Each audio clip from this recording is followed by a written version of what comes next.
குட்டீஸ், நான் உங்கள் பூத்தாத்தா வந்திருக்கேன். இன்னைக்கு ஒரு மிட்டாய் பெட்டி அப்படிங்கிற ஒரு கதையோடு வந்திருக்கேன். என்னது மிட்டாய் பெட்டியா? அட சூப்பராக இருக்கே அப்படின்னு நினைக்கிங்களா? சரி, கதையை கேட்குங்களா? இந்த கதை பேர் மிட்டாய் பெட்டி. இதை எழுதினவர் கே யுவராஜன். சரி, கதைக்குள்ளே போகலாமா? அது ஒரு பெரிய காடு. அந்த காட்டில் உள்ள மரங்கள் மேலெல்லாம் தாவி தாவி ஒரு குரங்கு விளையாண்டுட்டு இருந்தது. திடீர்னு பார்த்தா கீழே பார்க்கு ஏதோ ஒரு அட்டைப்பெட்டி கிடக்கு. தொப்புக்குன்னு கீழே குதிச்சுது. என்னடா இது, அட்டைப்பெட்டி மாதிரி தெரியுது, மேலே பார்த்தா ஒரே குழந்தைகள் படமாக போட்டிருக்க மாதிரி இருக்குது அப்படின்னு வேகமாக போய் அந்த அட்டைப்பெட்டியை அப்படி பிரிச்சுது. உள்ளே பார்த்தா ஒரு கலர் கலராக ஒரு மிட்டாய் இருக்குது.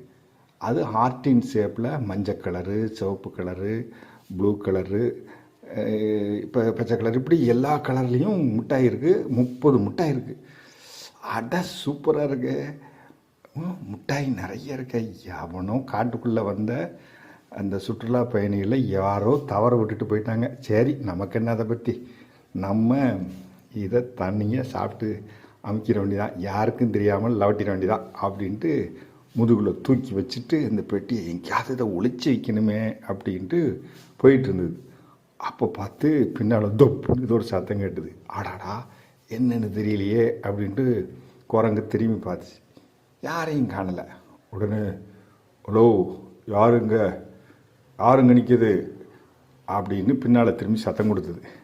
அப்போ ஒரு மரத்து பக்கத்துலேருந்து ஒரு குட்டி முயல் மெதுவாக வந்து, அண்ணாச்சி நான் தான், நல்லா இருக்கீங்களா, சௌரியமாக இருக்கீங்களா அப்படின்னது முயல். அடாடா, முயல் பையன் வந்துட்டானே அப்படின்ட்டு, சரி தம்பி, என்ன திடீர்னு நலமெல்லாம் விசாரிக்க அப்படின்னு. இல்லைண்ணே, சும்மா தானே. அது என்னண்ணே முதுகு பின்னால் ஏதோ வச்சுருக்கீங்கள, அது என்னண்ணே அப்படின்னு முயல் கேட்டுச்சு. உடனே குரங்குக்கு அடப்பாய பார்த்துட்டான் போல இருக்கே, இவன் தெரிஞ்சது 4 பேர்கிட்ட போய் சொல்லி கதையை கெடுத்துவிடுவான். அதனால் பேசாமல் இவனுக்கு ஒரு 2 மிட்டாயை கொடுத்து சொல்லி முடிச்சிருவோம் அப்படின்ட்டு. ஒன்றும் இல்லை, இந்த பக்கமாக வந்தேன், அது இந்த பெட்டியில் சாக்லேட் கிடந்தது, அது சாப்பிட்டா நல்லாயிருக்கும் போல் தெரிஞ்சு, மனுஷங்கள்லாம் சாப்பிடுவாங்களே அந்த மாதிரி சாக்லேட்டு, அதை தான் சரி இந்தோ உனக்கு ஒரு 2 வச்சுக்கோ அப்படின்னு கொடுத்தது. உடனே முயல், என்னென்ன எனக்கு 2 கொடுக்கீங்க, எனக்கு கூட வேணும் அப்படின்னுது. சரிப்பா, ஒரு 1/4 பங்கு வச்சுக்கோ, நீ வச்சுக்கோ, மீதி நான் வச்சுக்கிறேன், நான் தானே பார்த்தேன், நான் தானே எடுத்தேன் அப்படின்னு குரங்கு சொல்லிச்சு. என்னென்ன கொஞ்சம் மூளை கொடுத்து ஏமாத்துறீங்க, உனக்கு முன்னாடி ஒரு 2 நிமிஷத்துக்கு முன்னாடி நான் வந்திருந்தா அந்த பெட்டியை நான் தான் பார்த்துருப்பேன், முழுசும் எனக்கு கிடச்சிருக்கும். சரி வேண்டாம், விடுங்க, நீங்கள் உங்கள் இதுபடி எனக்கு பாதி கொடுத்தீங்கன்னா கொடுங்க, இல்லாட்டா நான் இதை வேறு மாதிரி டீல் பண்ணிக்கிறேன் அப்படின்ட்டு வீஞ்சிக்கிட்டு மயில் இப்படி போக ஆரம்பிச்சது. ஏய் சரிப்பா, கோப்படாத, வா, உனக்கு என்ன வேணும், பாதி தானே வேணும், சரி இந்தா ஒரு மிட்டாய் நீ சாப்பிடு அப்படின்ட்டு அதுட்டு ஒன்று கொடுத்து இது ஒரு மிட்டாய் சாப்பிட்டது.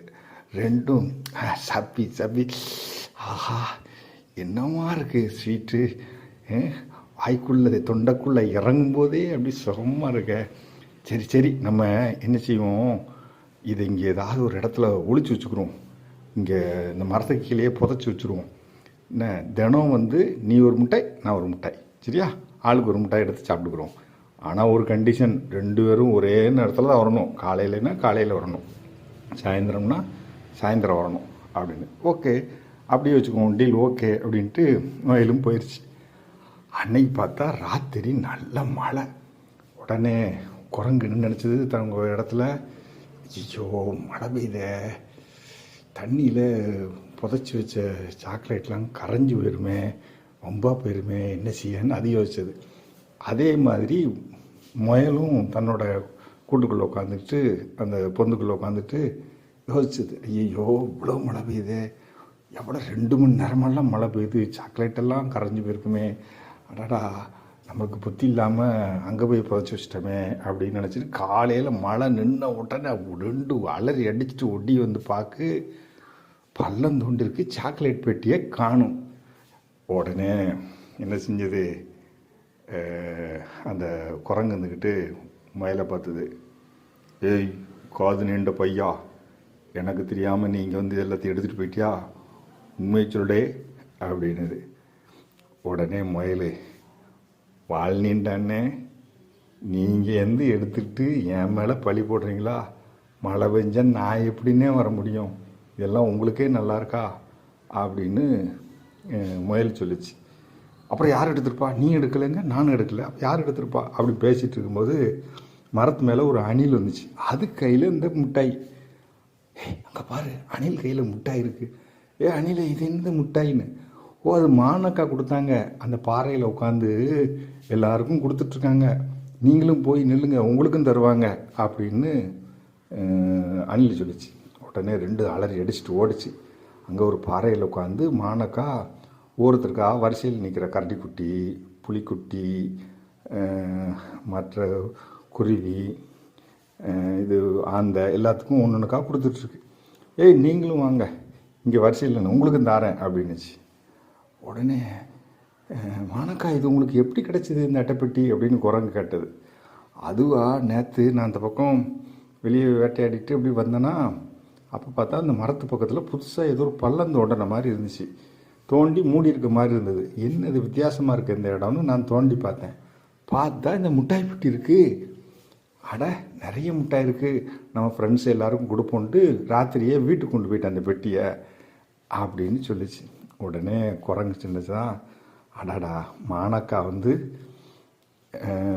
மலையில் எடுத்துகிட்டு போகாமல் இருந்ததுன்னு அவ்வளோதான், மலையில் எல்லாம் நனைஞ்சு கரைஞ்சி போயிருக்கும். நாம் என்ன நினச்சோம், நமக்கு மட்டும் இருந்தால் போதுன்னு இருந்தோம். ஆனால் கிடைச்சதை எல்லாருக்கும் கொடுக்கணுன்னு மானக்கா நினச்சிருக்கு பார்த்தியா, அதுதான் நமக்கு அதுக்குள்ள வித்தியாசம் அப்படின்னு முயலை பார்த்து சொல்லிச்சு. உடனே இந்த வாங்கிக்கங்க அப்படின்னு மானக்கா சொல்லி, இல்லை நாங்கள் எங்கள் பங்கை வேறு யாருக்கு கொடுத்துருங்க, நாங்கள் சாப்பிட்டுட்டோம் அப்படின்னுது. என்ன சரிதானா சுட்டீஸ், நீங்கள் இப்படி எதுவாவது உங்களுக்கு கிடைச்சா நீங்கள் தனியாக சாப்பிடுவீங்களா, இல்லை ஷேர் பண்ணிக்குவீங்களா? பை பை, தாத்தா அடுத்த வாரம் உங்கள்கிட்ட வந்து சொல்கிறேன்.